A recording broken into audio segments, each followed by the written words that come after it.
Assalamualaikum warahmatullahi wabarakatuh. Di sini saya dan kelompok saya akan menjelaskan tentang proyek Citizen Kewarganegaraan tentang pentingnya warga negara dalam membayar pajak. Dan di sini dosen pengampu mata kuliah yang saya hormati, mata kuliah kewarganegaraan Ibu Khairus Mutia STMT dan teman-teman yang saya banggakan. Di sini saya bersama kelompok kami, saya Raka Irfansyah dengan akhiran NPM 240. Saya Dimas Raffi Paramaputra dengan NPM akhiran 210. Saya Muhammad Tabarosak dengan akhiran NPM 211.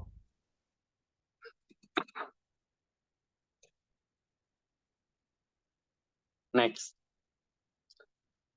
Yang pertama, pengertian pajak.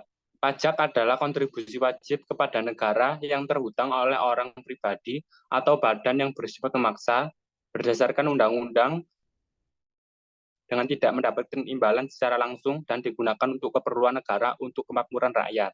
Next. Lalu ke jenis-jenis pajak. Jenis pajak terdiri dari dua, yaitu pajak pusat dan pajak daerah. Pengertian dari pajak pusat ialah pajak yang dikelola oleh pemerintah pusat dan pengumpulannya dilakukan oleh Direktorat Jenderal Pajak atau yang disebut dengan DJP di bawah Kementerian Keuangan. Lalu contoh-contoh dari pajak pusat ialah yang pertama adalah pajak penghasilan. Pajak penghasilan ini adalah pajak yang dikenakan atas penghasilan yang diterima atau diperoleh dari wajib pajak dalam 1 tahun pajak. Lalu yang kedua, pajak pertambahan nilai atau yang disebut juga dengan PPN, yaitu pajak yang dikenakan pada setiap transaksi jual beli barang ataupun jasa yang terjadi oleh wajib pajak orang pribadi maupun badan usaha. Yang ketiga ialah pajak penjualan atas barang mewah atau PPNBM, ialah pajak yang dikenakan atas penjualan barang mewah yang dilakukan oleh produsen atau importer barang mewah. Lalu yang terakhir ialah bea materai, adalah pajak yang dikenakan atas dokumen tertentu yang memerlukan materai sebagai tanda bukti telah membayar pajak. Lalu pajak daerah. Pajak daerah ialah pajak yang dikenakan oleh pemerintah daerah atas penghasilan kekayaan yang diperoleh wajib pajak di wilayah pemerintahan daerah tersebut. Contoh-contohnya ialah yang pertama, pajak kendaraan bermotor. Pajak ini harus dibayar oleh setiap pemilik kendaraan bermotor yang mengoperasikan kendaraannya di jalan umum. Lalu yang kedua, pajak bahan bakar bermotor. Pajak ini dikenakan atas penggunaan bahan bakar bermotor dan pajak ini diatur dalam Undang-Undang Nomor 39 Tahun 2008 tentang pajak dan bahan bakar kendaraan bermotor. Yang ketiga ialah pajak restoran. Pajak ini dipungut atas pelayanan yang disediakan oleh restoran. Lalu yang keempat, pajak penerangan jalan. Pajak ini dipungut atas penggunaan tenaga listrik, baik yang dihasilkan sendiri maupun diperoleh dari sumber lain. Lalu yang terakhir ialah pajak reklame. Pajak ini ialah sumber pendapatan kabupaten kota yang ketentuannya pemungutannya diatur dalam Undang-Undang Pajak dan Restribusi Daerah. Next. Lalu kita ke aturan tentang pajak. Aturan pajak tentang pajak sendiri yang pertama ialah Undang-Undang Nomor 36 Tahun 2008 tentang pajak penghasilan. Undang-undang ini adalah undang-undang yang mengatur tentang pajak penghasilan yang dikenakan terhadap orang pribadi maupun badan berdasarkan jumlah penghasilan yang diterima selama 1 tahun. Lalu yang kedua, Undang-Undang Nomor 28 Tahun 2007 tentang ketentuan umum dan tata cara perpajakan. Undang-undang ini ialah mengatur tentang ketentuan umum dan tata cara perpajakan di Indonesia. Lalu yang ketiga, Undang-Undang Republik Indonesia Nomor 10 Tahun 2020. Undang-undang ini berisi untuk mengatur tentang bea materai di Indonesia.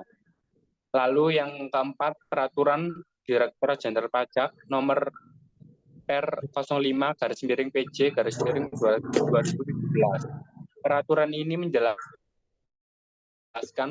tentang kebijakan-kebijakan dalam melakukan pembayaran pajak secara elektronik atau yang disebut dengan e-billing.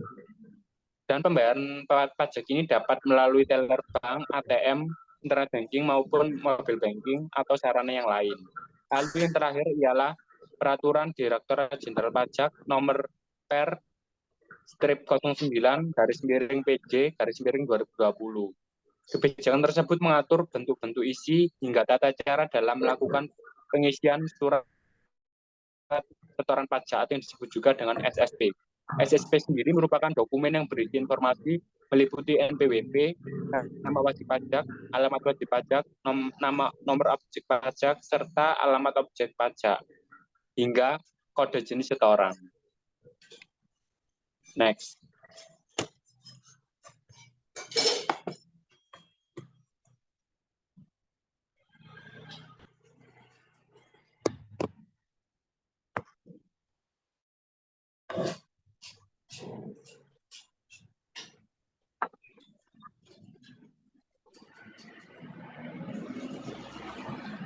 Selanjutnya adalah pentingnya membayar pajak.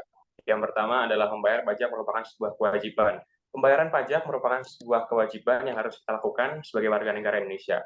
Jika tidak membayar pajak, maka dapat memperoleh hukuman dan sanksi, denda, serta kurungan penjara. Yang kedua adalah berkontribusi bagi negara dengan membayar pajak. Digunakan untuk pembiayaan banyak fasilitas umum seperti jalan, kendaraan umum, sekolah. Selain itu, pajak juga digunakan sebagai penyediaan fasilitas bagi rakyat miskin dan rakyat yang memiliki kesenjangan sosial. Yang selanjutnya adalah memperlancar proses bisnis dan peningkatan kredibilitas usaha. Dari hal ini, dengan adanya pentingnya membayar pajak, kita dapat memperoleh kepemilikan NPWP. NPWP sendiri adalah hal yang diperlukan untuk salah satu persyaratan untuk membuka rekening atas nama usaha di bank. Selain itu, saat usaha sosial memperoleh pendanaan dari pihak lain, maka NPWP menjadi syarat untuk bukti kita untuk mendapatkan kredibilitas. Dampak tidak membayar pajak. Dari tidak membayar pajak, pasti akan ada dampak yang ditimbulkan. Dampak yang ditimbulkan ini apabila tidak membayar pajak, yang pertama adalah negara mengalami kerugian. Salah satu hal yang terjadi jika negara tidak mendapatkan pajak, maka negara akan mengalami kerugian. Dengan adanya kerugian ini, hal ini dapat mengurangi pendapatan suatu negara pastinya. Yang kedua adalah subsidi dari pemerintah berkurang. Indonesia merupakan salah satu negara yang memberikan subsidi kepada masyarakat yang banyak. Yang pertama dari listrik, gas LPG, dan bantuan-bantuan sosial lainnya. Apalagi pada saat ini tengah adanya proses pemulihan pasca COVID. Yang ketiga adalah terkendalanya fasilitas umum. Dengan adanya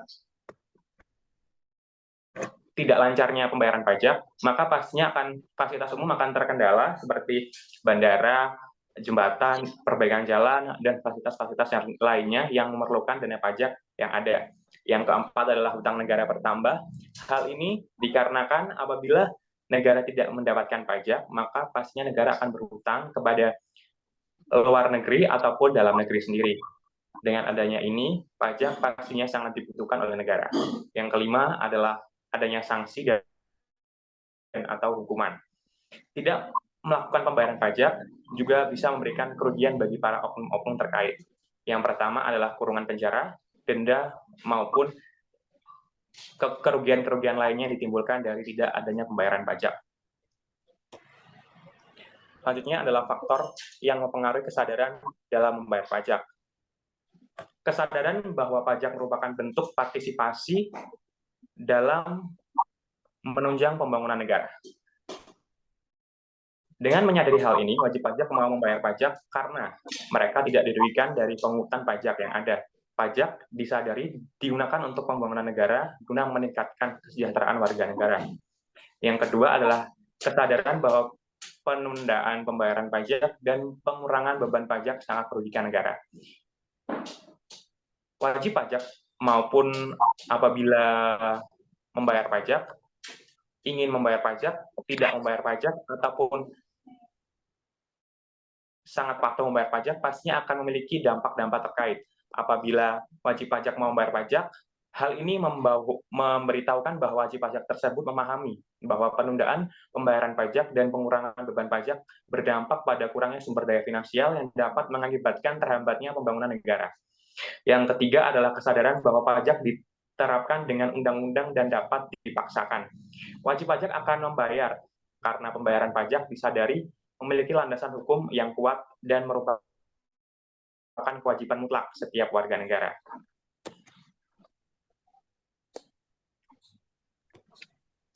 Selanjutnya adalah solusi pemerintahan agar menyadarkan masyarakat membayar pajak. Solusi yang dilakukan pemerintah yang pertama adalah melakukan penyuluhan langsung ke masyarakat tentang manfaat pajak.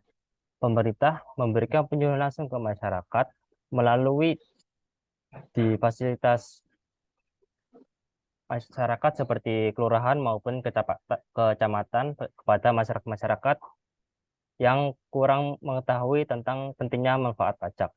Selanjutnya adalah memberikan bukti nyata bagaimana pajak membantu kesejahteraan.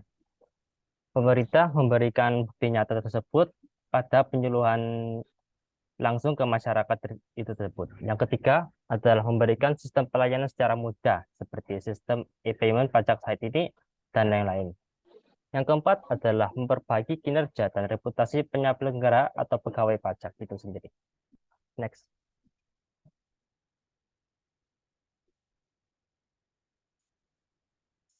Selanjutnya adalah kontribusi mahasiswa dalam penerapan pajak. Kontribusi pertama adalah pengontrolan. Peran mahasiswa dalam pengontrolan pemerintah tentang kebijakan pajak merupakan hal yang sangat penting karena suara mahasiswa dapat berubah ataupun mendukung kebijakan tentang pajak yang ada. Yang kedua, kontribusi pada fasilitator. Implementasi edukasi penerapan pajak merupakan salah satu fasilitas yang dapat diberikan oleh mahasiswa terhadap masyarakat umum, seperti talk show, webinar, atau seminar, maupun lembaga terkait penerapan pajak. Yang terakhir adalah kontribusi pelopor. Sebagai mahasiswa, kita harus bisa menjadi pelopor di berbagai bidang dan sektor kehidupan bermasyarakat dan bernegara tak terkecuali di bidang penerapan pajak. Melalui edukasi penerapan pajak, diharapkan generasi buta pajak dapat dihapuskan. Next.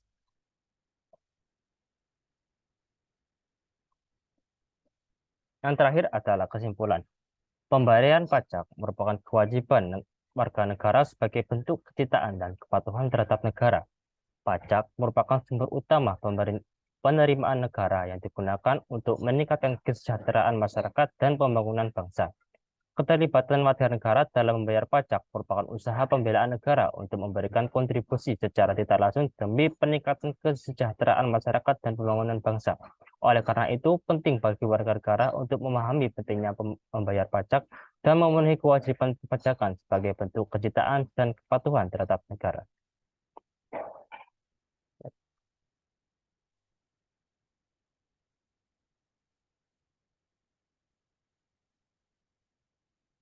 Next.